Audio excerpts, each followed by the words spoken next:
South ইন্ডিয়ায় এসেছি, আপনার আমার সকলের প্রিয় উটিতে তো আসতেই হবে, না হলে তো হবে না।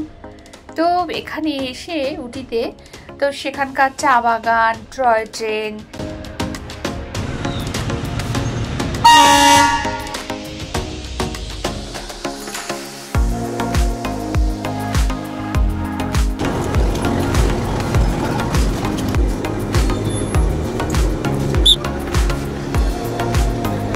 ইটালিয়ান গার্ডেন, সমস্ত কিছু আউটসাইডিংগুলো ঘুরে নিলাম।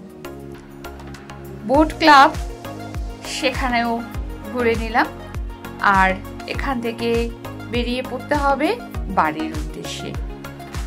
নীলগিরি পর্বতের পাশে যে সব থেকে বড় পর্বতটি ৮০০০ কিলোমিটার উপরে, সেটির উপরেও গেলাম। মেঘগুলো যেন মাথা ছুঁয়ে যাচ্ছে। এক পশলা বৃষ্টিও হয়ে গেল। আর এখানে মশলা কিছু দেখে নিলাম। এবার খাওয়া দাওয়া, বিরিয়ানি আর প্লেট নিয়েছিলাম, যে প্লেটের মধ্যে ছিল কাবাব, শিক কাবাব, পাথর কাবাব, এগ ফ্রাই, সাথে ছিল স্যালাড, 2 রকমের সস, রায়তা।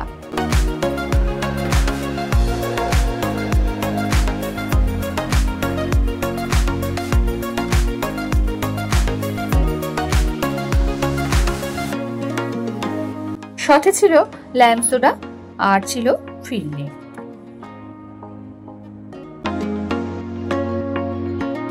তো যথারীতি এবার ফেরার পথে গাড়ি ধরতে হবে। আগে থেকে গাড়ি বুক করা ছিল, ওই টাইমে পৌঁছতে হবে। আর তারই মধ্যে কিছু ওষুধপত্র, যে আয়ুর্বেদিক ওষুধগুলো অন্য সব জায়গায় অ্যাভেলেবেল নয়, এই পর্বত অঞ্চলেই পাওয়া যায়, সেগুলো কিছু নিয়ে নিলাম।